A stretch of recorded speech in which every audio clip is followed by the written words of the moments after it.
Assalamualaikum warahmatullahi wabarakatuh. Salam sejahtera bagi kita semuanya.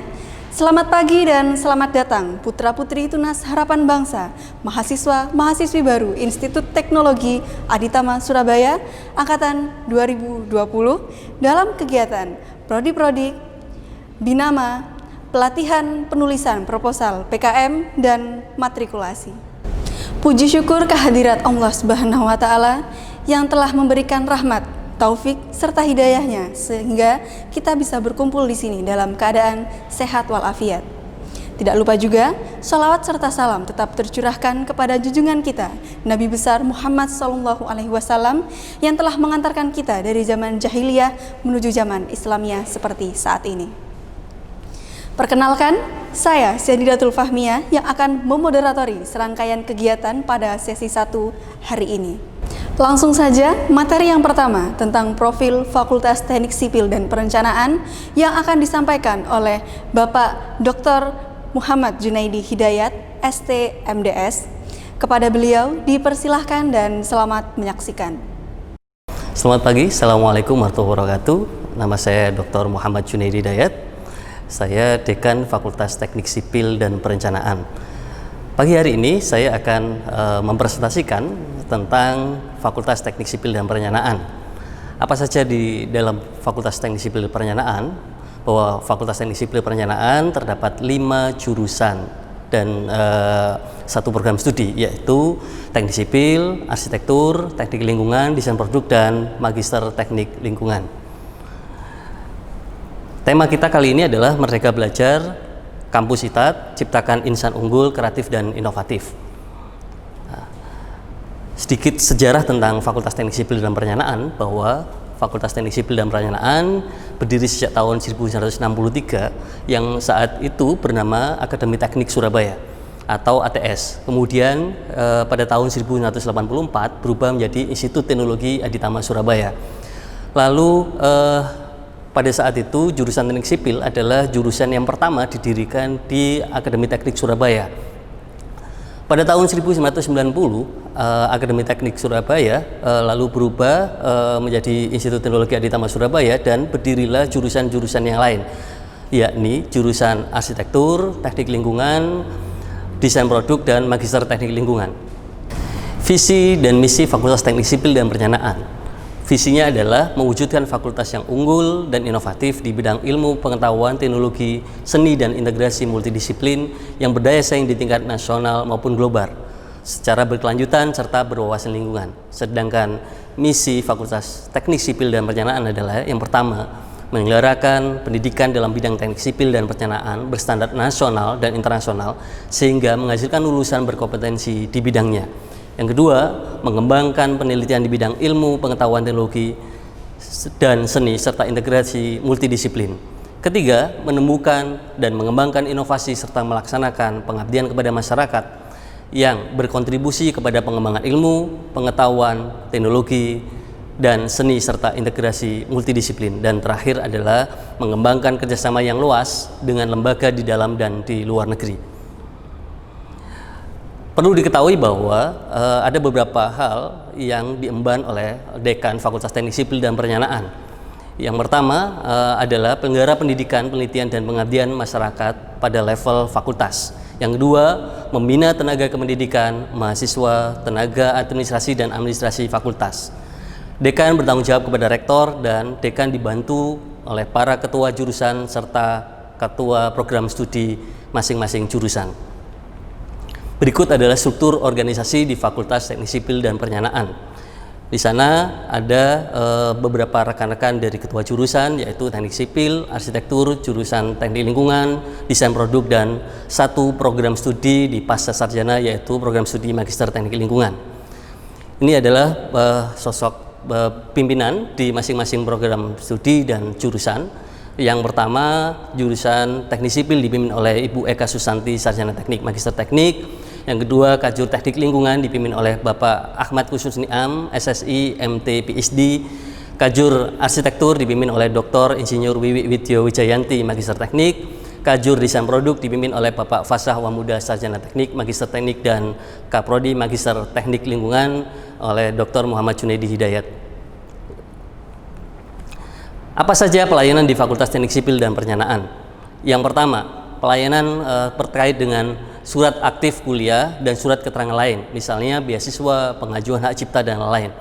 Pengesahan daftar hasil studi, pelayanan terkait dengan akademik, misalnya diskusi, sharing dengan adik-adik mahasiswa, dan lain-lain. Dan terakhir adalah penandatanganan ijazah, transkrip nilai, dan legalisir. Jadi, adik-adik apabila membutuhkan pelayanan di fakultas, hal-hal yang terkait dengan akademik, misalnya pengesahan DAS, Anda bisa menghubungi di Fakultas Teknik Sipil dan Perencanaan.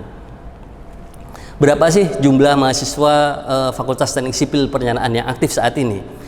Jumlah mahasiswa ITAT secara keseluruhan menurut PD Dikti pada 2019 hingga 2020 sejumlah 5.591, sedangkan total mahasiswa di Fakultas Teknik Sipil dan Perencanaan sejumlah 2.352 mahasiswa aktif. Dengan jumlah dosen, jika ITAT 170 orang dosen tetap aktif, di Fakultas Teknik Sipil dan Perencanaan totalnya adalah 60 dosen tetap di Fakultas Teknik Sipil dan Perencanaan. Mari kita lihat SWOT atau kelemahan, kekuatan, peluang, dan ancaman dari Fakultas Teknik Sipil dan Perencanaan dibanding dengan yang ada fakultas-fakultas lain baik di internal maupun eksternal ITAT. Yang pertama, kekuatan atau strength, bahwa pelaksanaan proses belajar mengajar di Fakultas Teknik Sipil dan Perencanaan ITAT sudah sesuai dengan apa yang direncanakan, dan itu dilaksanakan secara berkesinambungan. Yang kedua, pendidikan dosen yang relevan. Saat ini FTSP telah memiliki 12 dosen bergelar doktor dan 8 dosen saat ini sedang menempuh strata 3 baik di dalam maupun di luar negeri. Ketiga, jumlah mahasiswa melalui program pertukaran mahasiswa terus meningkat. Lalu sejumlah alumni meneruskan studi S2 dan S3 di dalam dan luar negeri, termasuk misal di Jepang, Cina, dan Taiwan. Terakhir adalah staf yang ramah dengan pelayanan yang baik. Kelemahan dari Fakultas Teknik Sipil Perencanaan adalah saat ini masa studi mahasiswa masih rata-rata lebih dari 8 semester atau mahasiswa mencapai 40%. Yang kedua, publikasi, penelitian, dan pengabdian pada masyarakat yang masih kurang. Jumlah kerjasama dengan stakeholder, terutama di dunia industri, masih juga kurang. Hal ini akan menjadi upaya perbaikan dan strategi agar ke depan jauh lebih baik. Peluang atau opportunities dari FTSP, pertama adalah letak kampus yang jelas strategis. Yang kedua, adanya dukungan dari masyarakat dan semakin baik terhadap keberadaan FTSP. Lalu lulusan terserap dengan baik di beberapa perusahaan. Adanya regulasi pemerintah 3 tahun terakhir ini khususnya di bidang ekonomi kreatif dan infrastruktur, sehingga jumlah mahasiswa di Fakultas Teknik Sipil dan Perencanaan terus meningkat. Dan terakhir adalah kerjasama nasional maupun internasional terus kita tingkatkan seiring dengan tuntutan dari luaran masing-masing jurusan maupun di Fakultas Teknik Sipil dan Perencanaan. Tantangan di Fakultas Teknik Sipil dan Perencanaan yang pertama adalah kita tahu bahwa ITAT adalah perguruan tinggi swasta yang saat ini juga kompetitornya terus tumbuh dan berkembang, sehingga mau tidak mau persaingan untuk mendapatkan mahasiswa akan semakin ketat. Sehingga hal ini menjadi catatan penting bagi pengelola di Institut Teknologi Aditama Surabaya agar lebih kompetitif.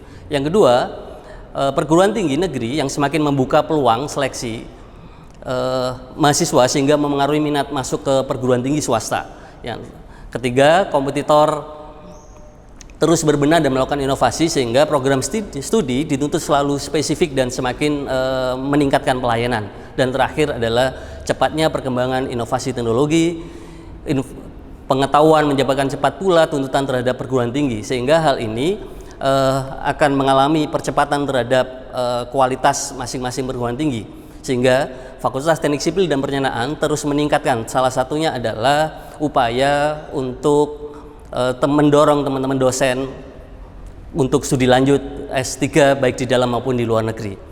Lalu apa saja strategi Fakultas Teknik Sipil Perencanaan ITAT terkait dengan ciptakan insan unggul, kreatif, dan inovatif.